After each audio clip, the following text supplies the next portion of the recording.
Okay, so we're here, session 7 now for our writing based on The Water Tower by Gary Clifford. We are carrying on with analysing our waggle. So we're going to do the same as we did yesterday, but we're now going to move on to, it says paragraph 2, but what I mean to say is section 2. So there are 3 clear sections of the waggle. The first one is where the boys make their way up to the water tower, and then Spike kind of disappears inside. The second bit is all to do with Bubba losing his trousers and Spike leaving him alone and what happens then. And then the third is when Spike returns. So we're on to the second section. So I'm going to read again about the waggle that I have edited and improved to ensure that it's got all of that year 6 VGP. So here we go. Utterly miserable, Bubba stepped out on top of the tank. The wind was hot. The glare was terrible. Blinking and squinting, he looked about for his towel. It had blown to the far side of the tank and hung there, caught on the head of a valve. Maybe I should have stayed down, he muttered woefully to himself, tiptoeing across the burning metal. With the towel wrapping around him, he looked around for his clothes, although they were not where he had left them. Spike's were there, wedged beneath the hatch, and he saw his shirt flapping wildly at the top of the ladder, like it were trying to escape. But where were his shorts? He turned around and around, yet he saw nothing. He dropped on his hands and his knees, and he crept to the side of the tank, yelping with each movement as the burning surface seared.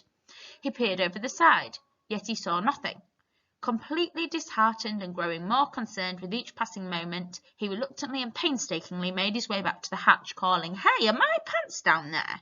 "What?" came the response. So he repeated the question, then waited while standing on his crumpled shirt, keeping his towel tight around him. Spike's dripping head suddenly appeared. "Nope," he spluttered. "Nothing down there but water," and he pulled himself free of the dark. Worried, terrified, baffled, Bubba looked around again. Then they'd blown away. That's what I bet. Sorry, that's what happened, I bet. Spike laughed. "Doesn't matter," he said, shaking himself and reaching for his clothes. "You got your towel. Go home in that."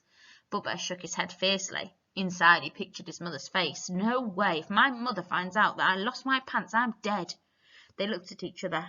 They knew that this was true. Mama D'Angelo could land a wallop like nobody else in town. "I'll go back," Spike volunteered unexpectedly. "I'll run the whole way. I'll sneak in through your bedroom window and I'll get another pair. Top drawer of your dresser, right?" Bubba nodded when he realised that this was his only option. "I'll wait here. I'll get down back out of the sun. Will you be long?" Spike was already on the ladder, which stretched downwards to the scorched ground below. He wasn't going to waste a minute. "I didn't win the cross-country not for nothing, did I? I'll run," he shouted, but his last words were lost in the wind. Feeling lonely and vulnerable, Bubba begrudgingly climbed into the tank where it would be shaded from the glare of the unforgiving sun. "I'll be all right," he muttered. "I'll be all right." When he looked around, he noticed that the bottom rung was a long way from the light and that the water seemed darker than it had earlier, so he stopped halfway and clung on. His knuckles turned white, his heart pounded in his chest, his hair on the back of his neck stood on end. All about him the tower creaked and groaned. "That's the heat expanding the metal," he reasoned. There was a smell. "That's the rotten algae," he reassured himself. Below his feet, the water eddied and swirled. "That's the wind shifting the tower because it's old and rickety," he told himself. He was frightened, very frightened, frightened because he couldn't shake the feeling that something was very wrong. Rung by rung, so as not to shake the ladder, not to disturb anything, he crept upwards towards the sun. Suddenly, something moved way up at the top of the tower, something that Bubba couldn't quite make out. Unable to stop his voice from shaking, Bubba called, "Spike, is that you?" There was no answer. "Spike," he whispered, approaching the hatch. "Spikey."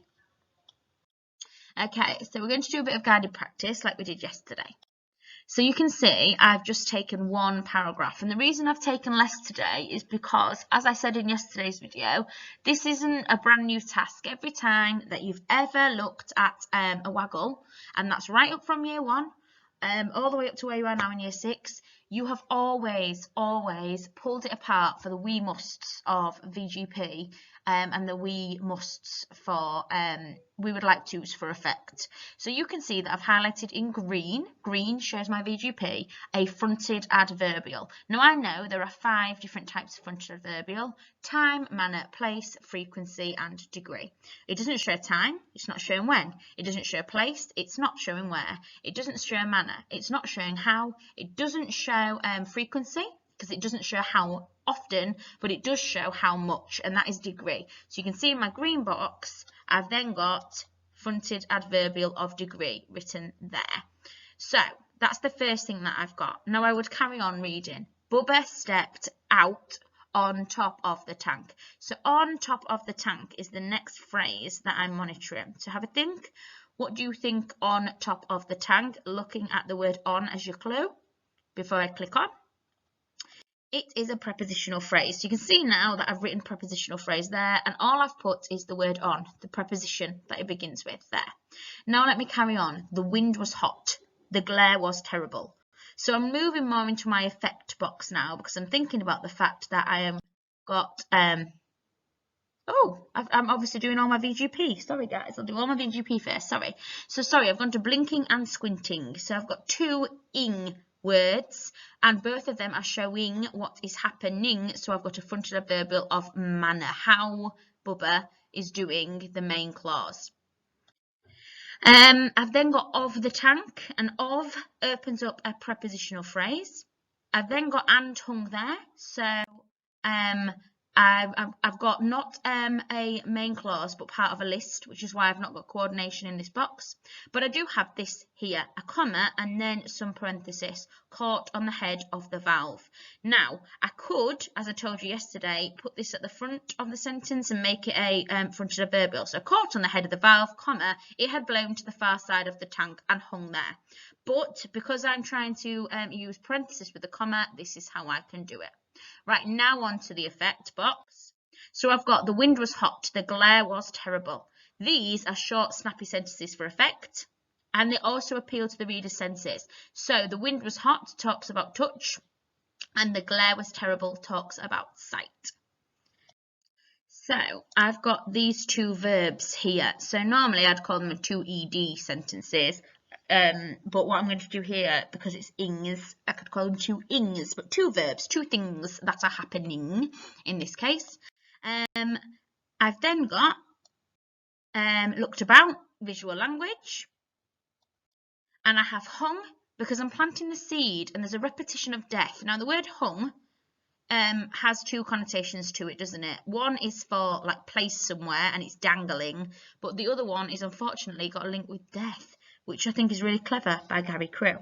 So that is basically all of the VGP for this paragraph and all of the effect for this paragraph. So I'd like to pause the video and then update your sheet with this, but after that it is time for you to be a little bit more independent.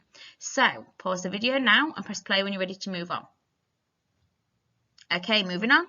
So now it's time for some independent practice. So you're going to have a look at this little bit of the text, and then you are going to write down all of the VGP and all of the effect that you can find. So pause the video, and when you're ready to compare your answers to mine, press play.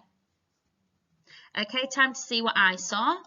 So highlighted in green is everything that's in that green box, the VGP, and highlighted in yellow is everything for the effect. You can see that the red indicates the new learning, parenthesis with commas to extend the sentence. So we start off with some speech up here. Let me get the highlighter up here.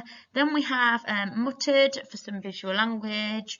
Woefully, adverbs. Tiptoeing across the burning metal is a new learning. With the towel wrapping around him, comma is a fronted adverbial of manner. He looked for his clothes, although. We've got although, subordination. Ellipsis, which I've actually not got down there. Oh dear, but it does build up some suspense. Then we've got wedged beneath the hatch, which is parenthesis with brackets over here. we've got this idea of flapping, so we've got this theme of danger or escape, so if something's flapping it's like a bird trying to fly away. Wildly, an adverb. At the top of the ladder, a prepositional phrase, like it was trying to escape, a simile. But coordination, where were his shorts? Rhetorical question. He turned around and around, visual language. Yet, coordination. Dropped on his hands and knees, visual language. And coordination. Crept, some more visual language. Yelping with each movement as the burning surface seared. We've got our new learning, but as the burning surface seared is also subordination, and then we've also got that appealing to the reader's senses, touch. Peered, visual language, yet coordination, completely disheartened and growing more concerned with each passing moment, fronted a verbial of manner. Degree, because it's completely, reluctantly adverb, painstakingly adverb, calling is parenthesis with a comma, and more speech. This speech comes after the reported clause. What? Speech before the reported clause, so coordination. While subordination, standing on his crumpled shirt, visual language, keeping his towel tight around him, parenthesis, with comma to extend, new learning, dripping head, visual language. Nope. Speech before the reported clause and speech after the reported clause, spluttered, a bit more visual language, appealing to the senses. Free of the dark, the theme of escape. Worried, terrified, baffled, 3 ED sentence.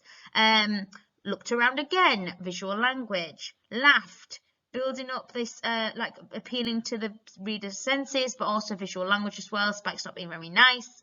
Shaking himself, visual language, and coordination. Bubba shook his head fiercely. Inside, he pictured his mother's face. We've got brackets there, parenthesis with brackets, but it's also an outside-inside sentence. What we see him do on the outside is shake his head, but inside, he doesn't really do the same thing, does he? He's picturing his mother's face. They looked at each other, visual language, parenthesis with a dash to extend. They knew that this was true. So pause the video, because that was obviously a whistle-stop tour of all of the grammar and effect in there. And I'd like you to edit your work. If you're on paper, you'll be doing it in another colour pen. If you're on Teams, you can be doing it in purple font. Please do not submit your work on Teams until you have edited and improved with purple font. Okay, so pause now, press play when you're ready to go through the rest of the text. Right then, here is your next section. Again, you need to pause the video and you need to independently pull out the VGP and effect, only pressing play when you're ready to compare with mine. Okay, pause now. Right then, so it's time to compare what we've got in comparison to what you've got. So I'll go back. Speech followed by reported clause, unexpectedly adverb. Speech again following the reported clause, so that's where this is. He nodded, visual language. When he realised that this was his only option, we've got subordination. More speech following the reported clause, which I've got a fronted, whoops, no I don't. I've got a relative clause here, beginning with which, and to the scorched ground below gives me my prepositional phrase. But coordination, feeling lonely and vulnerable, fronted a verbial of manner, begrudgingly, adverb, where it would be shaded from the glare of the unforgiving sun, another relative clause. I've got the glare of the unforgiving sun is appealing to the reader's senses, so about the sight of it. Speech before the reported clause, speech after the reported clause. When he looked around, comma, subordination to start. Was a long way from the light, appealing to the reader's senses, and coordination, the water seemed darker, appealing to the reader's senses. So, coordination, he stopped halfway and clung on, visual language, dash, his knuckles turning white, his heart pounding in his chest, his hair on the back of his neck standing on edge. That's the power of three. Three things happening. 1, 2, 3. It also is much more visual language as well. The towel creaked and groaned, more visual language and appealing to the reader's senses of sound. He reasoned is follows a comma, so parenthesis to end. That's that new learning. Smell, appealing to the reader's senses. Rotten, appealing to the reader's senses, but also this repetition of death, which we've got throughout this book. He reassured himself. That's after a comma. That should be read because it's new learning. Parenthesis after a comma at the end of the sentence. Below his feet fronted a verbal. The water eddied and swirled. Repetition. He told himself. New learning, parenthesis with a comma to extend. Parenthesis with a comma to extend, with very frightened, then a dash, very frightened because, I've got some subordination as well, he couldn't shake the feeling that something was very wrong. That something was very wrong is a relative clause. Right, more parenthesis now, and it also contains some of that parenthesis with commas. So this is, dun dun dun, parenthesis within parenthesis. So I've opened with a dash, and I've closed with a dash, but I've also added in the commas as well, because we're super year sixes, and that's a really nice gold technique. Suddenly, fronted a verbal of manner. Something, empty word. Something, empty word. Unable to stop his voice from shaking, fronted a verbal of manner. More speech after reported clause. There was no answer. Short, snappy sentence for effect. Speech before the reported clause. More of that wonderful parenthesis with commas to extend sentences, and speech after the reported clause. Whew, and I can breathe now. So what I'd like you to do is edit and improve your work. If there's anything that you missed, so you're really looking at this list here, anything that you've missed at all, I'd like you to purple pen it or purple font it and then hand your work in. Super, well done.